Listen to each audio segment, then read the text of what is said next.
আসসালামু আলাইকুম এভরিওয়ান। আজকে আমরা একটি ইমেল নিয়ে ডিসকাস করব। ইমেলটি হচ্ছে, suppose you are Maisha and your friend Rafia.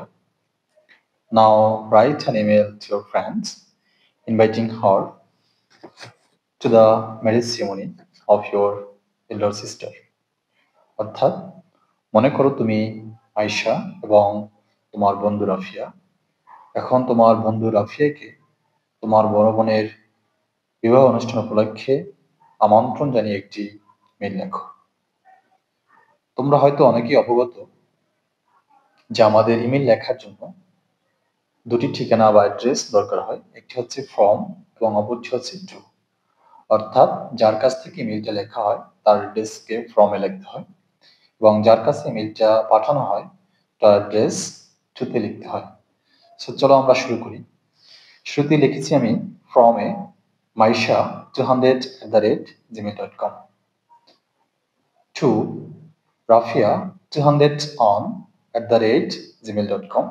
এখানে একটা বিষয় আমি তোমাদেরকে বলে দিচ্ছি, সেটা হচ্ছে তোমরা ইচ্ছা করলে তোমাদের ইচ্ছা মতো একটি এখানে ইমেল অ্যাড্রেস তৈরি করে নিতে পারবে। এখানে আমি একটা অ্যাড্রেস দিয়েছি তোমাদের জাস্ট বোঝার সুবিধার্থে।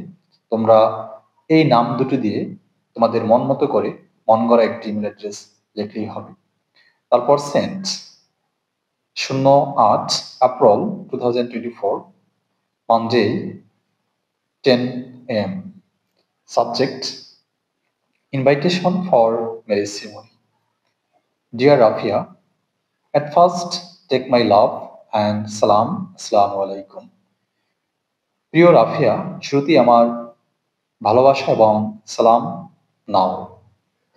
I have read your email just now. আমি তোমার ইমেল এইমাত্র পড়েছি। Thank you very much from the core of my heart. আমার হৃদয়ের অন্তঃস্থল থেকে তোমাকে আন্তরিক শুভেচ্ছা এবং ধন্যবাদ। Quite well. আমি পুরোপুরি ভালো আছি।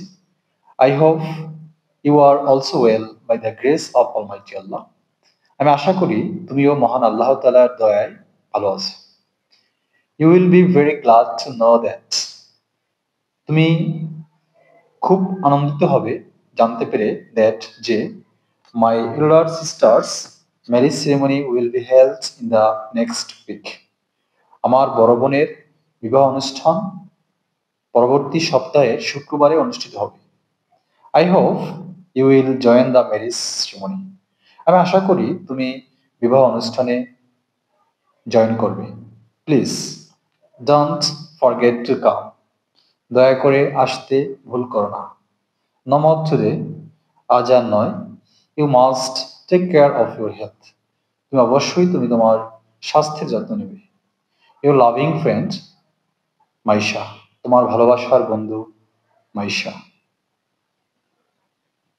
তোমাদেরকে আমি একটা বিষয় বলে রাখতে চাই, তোমরা যারা আমার এই ইমেল লেখার প্যাটার্নটা ফলো করতেছো, তোমরা অবশ্যই বুঝতে পারবা একটা ইমেল যখন পড়ে শেষ করবা তখন যখন তোমরা দ্বিতীয় ইমেলটা পড়বে তখন দেখবা তোমাদের জন্য খুবই ইজি হচ্ছে। কারণ আমি তোমাদের পড়ার সুবিধার্থে অথবা মনে রাখার সুবিধার্থে কিংবা পরীক্ষার পেপারে লেখার সুবিধার্থে আমি আমার নিজস্ব প্যাটার্নে তোমাদেরকে ইমেলগুলো লিখে দিচ্ছি। ইভেন প্রত্যেকটা টপিকই একটু ব্যতিক্রম নিয়ম অনুযায়ী সাজিয়ে দিয়েছি, যাতে করে তোমাদের পরীক্ষার পেপারে কিংবা পড়তে সুবিধা হয়।